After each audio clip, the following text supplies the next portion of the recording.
제2회 전국 동시조합장 선거는 끝났지만 깜깜이 선거, 돈 선거는 여전했습니다. 조규일 진주시장은 소통과 공감 행정을 강조해왔지만 삼성교통 사태에서 그의 행보는 그렇지 않다는 지적이 나오고 있습니다.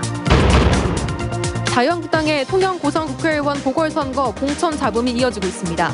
경선 탈락자들이 탈당과 소송까지 준비하고 있습니다.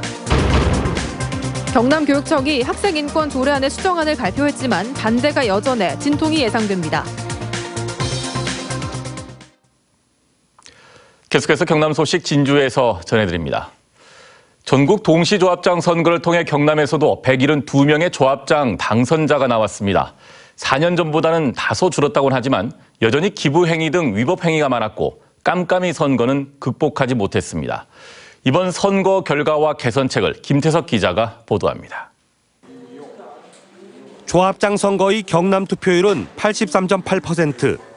4년 전 1회 동시조합장 선거보다 1.2%포인트 높았습니다. 도내 최다인 7명의 후보가 출마한 마산수협에선 최기철 후보가 8,608명으로 유권자 수가 가장 많은 산청군 농협에선 박춘기 후보가 당선됐습니다. 여성으로는 유일하게 함안군 가야농협의 이보명 후보가 당선됐고 도내 최고령은 통영 굴수화식 수협의 지용태 후보, 최연소는 함양군 지곡농협의 노병국 후보가 당선됐습니다. 농협이 농업다워야 된다고 생각합니다. 농산물의 판로 개척을 투명하게 발로 뛰면서 열심히 팔아보겠습니다. 위법행위는 1회 동시선거보다 다소 쉬운 4건이었지만 여전히 돈 선거는 기승을 부렸습니다. 후보자가 부녀회 모임에 참가해 찬조금을 내는가 하면 지지를 부탁하며 현금을 제공하는 등 기부행위가 26건에 달했습니다. 선관위는 15건은 고발, 1건은 수사 의뢰, 38건은 경고 조치를 내렸습니다. 4년 전보다는 조금 줄은 것 같기는 합니다만 아직도 조합원들은 거품 선거에 대해서 조금 바라는 것이 좀 있는 것 같습니다. 깜깜이 선거도 여전했습니다. 예비 후보 제도가 없고 후보자 본인 외에는 선거운동을 할 수 없으며 온라인 선거운동도 거의 못하게 돼 있어 유권자들의 알 권리를 충족하지 못하고 있습니다.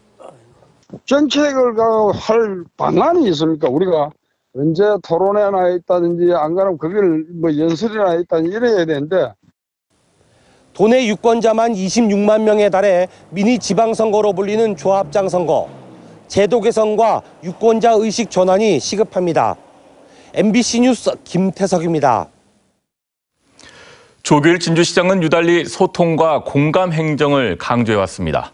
그러나 이번 삼성교통 사태를 통해 돌아본 조규일 시장의 행보는 꼭 그렇지만은 않아 보입니다. 서윤식 기자입니다. 삼성교통 노조가 시민 불편을 최소화하겠다며 버스 정상 운행에 들어간 지난 11일 조규일 진주시장이 이른 아침 예고 없이 철탑 고공농성 현장에 나타났습니다. 확성기까지 준비했습니다. 여러분들 제가 오늘 여기까지 왔으니까 여러분들께서 내려와 주시면은 정말 고맙겠습니다. 가족과 동료들의 걱정도 많다고 했습니다. 여러분들 가족들도 염려를 많이 하시고 고공농성은 이제 필요가 없으니까.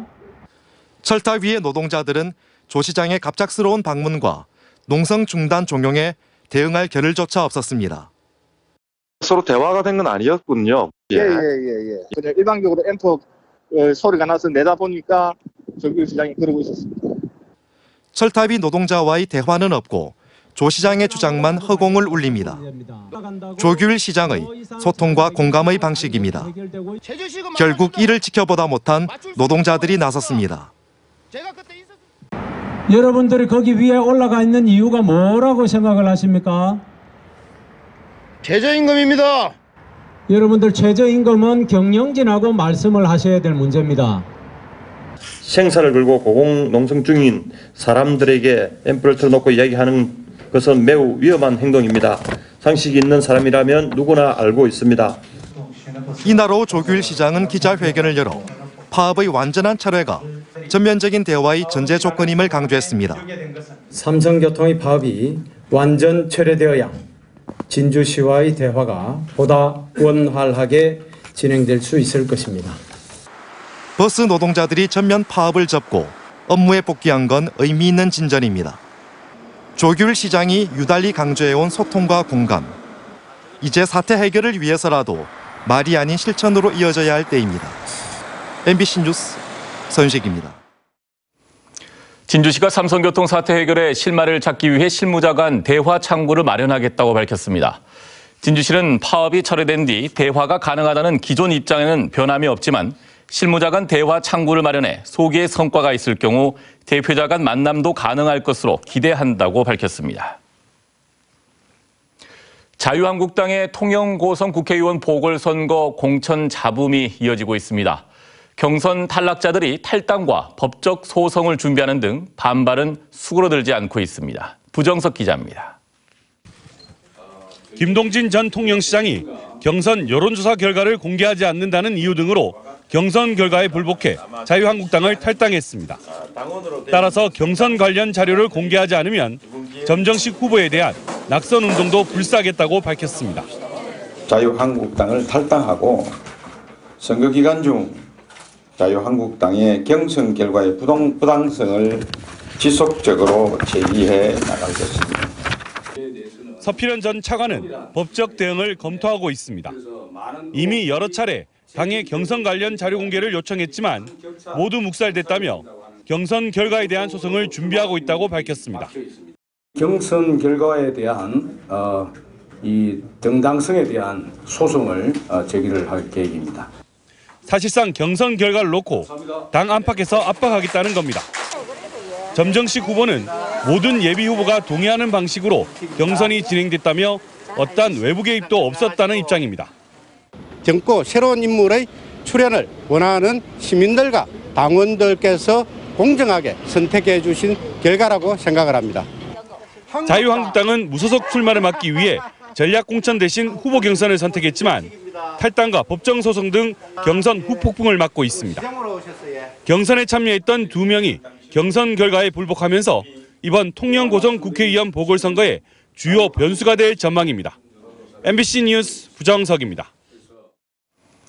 찬반이 첨예하게 갈린 경남 학생인권 조례안의 수정안이 발표됐습니다. 교육청은 지난 6개월 동안 학교 현장과 반대 측의 목소리를 두루 수렴해 대폭 손질했다고 밝혔는데요. 반대 측은 내용에 큰 변화가 없다는 입장이어서 조례가 제정되기까지 난항이 예상됩니다. 보도에 윤주아 기자입니다.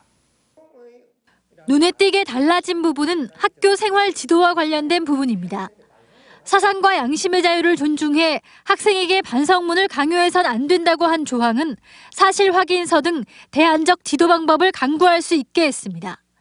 표현과 집회의 자유는 보장하지만 비폭력적이고 평화적일 경우로 게시물 내용이 다른 학생이나 교직원의 인권을 침해해선 안 된다는 단서를 달았습니다. 교사의 소지품 검사 금지 조항은 공공의 안전과 관련될 경우 가능하도록 했고 휴대전화 등 교내 전자기기 사용은 교육활동을 목적으로 할 때로 한정했습니다.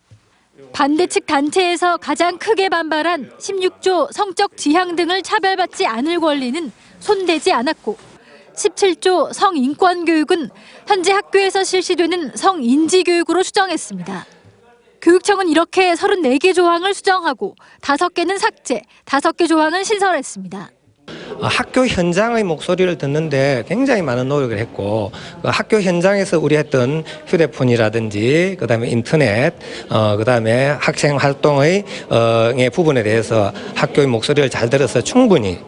하지만 반대 측은 단서 조항 몇 개 달고 표현을 달리했을 뿐 주요 내용에는 큰 변화가 없다는 입장입니다. 3조 2항이나 뭐 차별 금지 사안들 그리고 3장에 있는 인권 옹호관 그리고 위원회 만들어지는 거 이걸 저희가 상당히 우려해 갖고 좀 고쳐달라고 주장을 해왔었는데 사실은 그게 하나도 개정이 안 됐어요.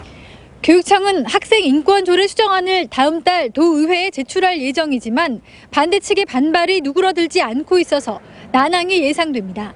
MBC 뉴스 윤주화입니다. 경남의 한 어린이집 보육교사가 아동학대 혐의로 검찰에 불구속 기소됐다는 소식 전해드렸는데요. 그런데 아동학대에 대한 경찰과 검찰의 판단 기준이 달라 논란이 되고 있습니다. 서창호 기자입니다.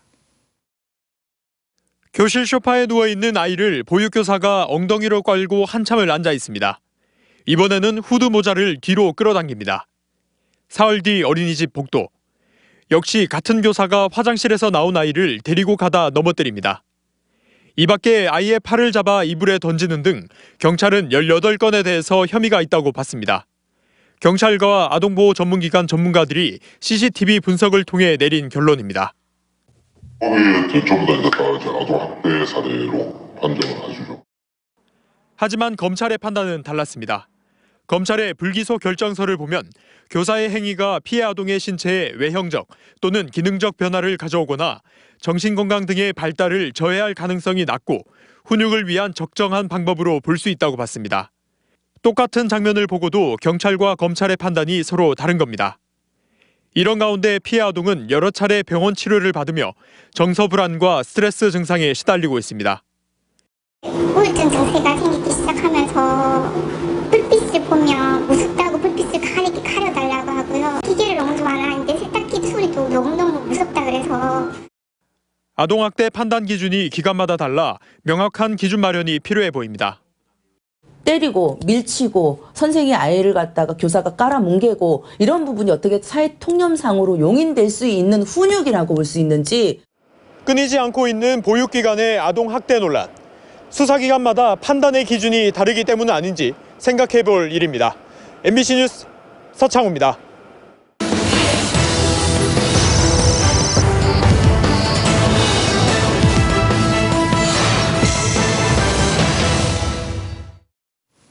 다음 소식입니다. 4.3 보궐선거 후보 등록이 시작된 오늘 창원 성산구에는 6명, 통영 고성에는 3명이 후보 등록을 마쳤습니다.